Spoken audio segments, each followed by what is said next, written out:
Alright guys, welcome back, and I usually don't do these types of videos, but this is just something that I have to talk about. What is happening with Scream 7?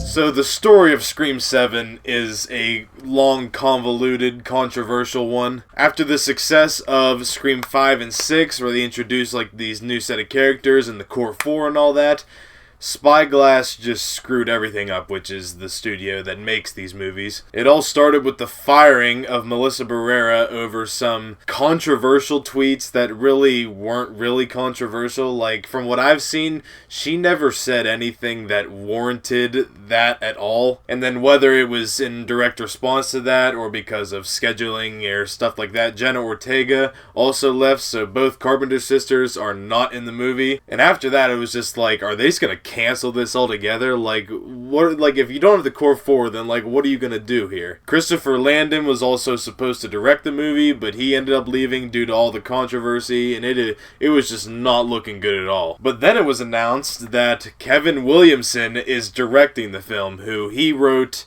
the first 2 Screams and Scream 4, and also has credits on the other films as well, so like, he knows Scream, which gives this film hope. Also, I think it was like around that same time, same day maybe even, that officially Neve Campbell is coming back, which I think we all kind of expected that, especially after the firing and all that. It's also rumored that Courtney Cox will be returning as well, but it's not officially confirmed yet, I don't think. But yeah, it seems like this film is going to be taking the route of more or less a sequel to like Scream 4 and less a continuation of 5 and 6. Because Scream 7 looks like it's going to be very Sydney focused. Like, she's going to become the main character again. It's going to be following her and like her daughter and her group of friends. She has a new husband that is not Mark Kincaid. It's a new guy named Mark Evans. Sure, whatever. Even though it was, I guess they just couldn't get Patrick Dempsey back or something. But then things got even more confusing when they announced that Mason Gooding and Jasmine Savoy Brown, the Meeks Martin siblings,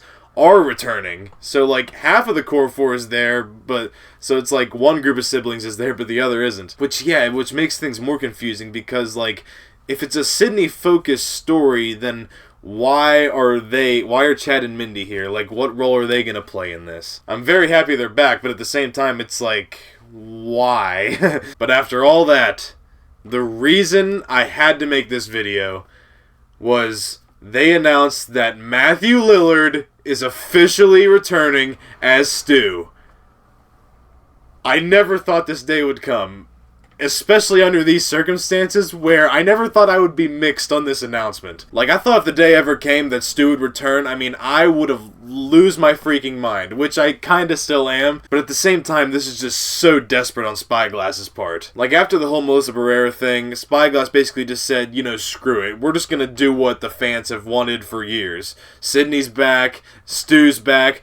But the most confusing part about this, they also said that Scott Foley is coming back, who played Roman in Scream 3. Now, I don't know about you, but Roman looked pretty dead. I mean, it's one thing for Stu to have survived. A TV fell on his face. I mean, I feel like that's pretty survivable. But Roman got shot in the head by Dewey. I don't know how you come back for that. Unless he's not playing Roman, I don't know how you bring Roman back. Is he like, is it gonna be like a ghost thing, like they did with Billy in Scream 5? That one just doesn't make any sense to me, but I can't not be excited for Stu coming back. Just, that is so awesome. But yeah, it's just, on the other hand, it's just like, it's hard to be excited for this movie just because of just everything that's happened. Like, it's terrible what happened to Melissa Barrera. It, in my opinion, was not warranted whatsoever. And Spyglass has just done such a shitty job with this movie. It's honestly a miracle it's even still happening, but I would be lying if I said I wasn't excited for the potential of this movie. But if you screw this up, then you're gonna really piss people off, because the return of Stu needs to be great. So that is basically everything we know right now, and now it's just the case of what is this story gonna be like. So most likely the story is gonna be about Sydney and her daughter and like her group of friends, similar to like the first Scream. But then you bring like Stu and Roman back again. I don't know how Roman's coming back, but apparently he is. You bring them back and it gives Sidney that motivation to like, well, especially if Ghostface is after her daughter, obviously Sidney's gonna step in, but even more motivation. But then you also have Chad and Mindy in here, which I'm just really confused on how they're going to tie into this story. And also, like, why are they there, but Tara and Sam aren't? I don't know. It's just a very confusing and complicated movie that, like, I'm excited, but also just incredibly skeptical for. Like, I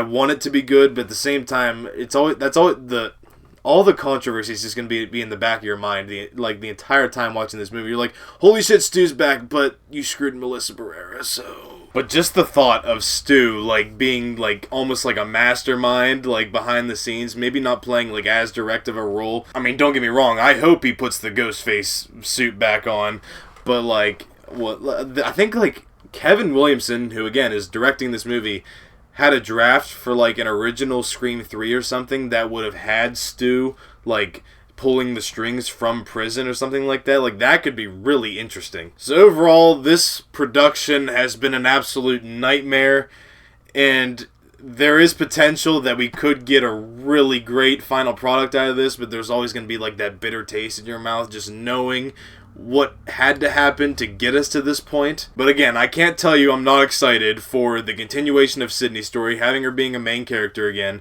Stu coming back. I mean, those two right there, I mean, that sells the movie completely right there. And if not Sam and Tara, at least we can get Chad and Mindy back, even though I'm still confused about their inclusion. And I don't know what to think about Roman coming back and how they're gonna do that, but I guess we'll see. Although one theory that I have heard that I do want to mention, maybe they could bring back the voice change from Scream 3, which could then maybe explain, like, maybe Roman isn't actually in the movie, but you just hear his voice.